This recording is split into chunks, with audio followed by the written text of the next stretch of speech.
আমরা এই মুহূর্তে সঞ্জু কর্মকারের বাড়ির মধ্যে, যেখানে অভিষেক বন্দ্যোপাধ্যায়, সঞ্জু কর্মকার যিনি নিহত হয়েছেন, তার বাড়িতে অভিষেক বন্দ্যোপাধ্যায় এমপি।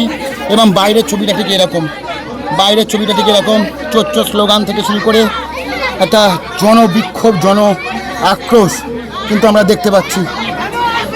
এবং ভেতরে এই মুহূর্তে অভিষেক বন্দ্যোপাধ্যায়, ছবিটা ঠিক দেখলে বুঝতে পারবেন সঞ্জু কর্মকারের বাবা ছবিতে বসে আছেন।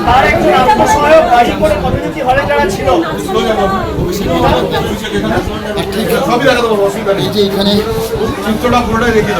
পয়েন্ট 2 যারা অসহায়, এখনো পর্যন্ত বারবার আমরা দেখতে পাচ্ছি ফোন করছেন, পুলিশকে আসার জন্য বলা হচ্ছে, কিন্তু এখনো পর্যন্ত সেই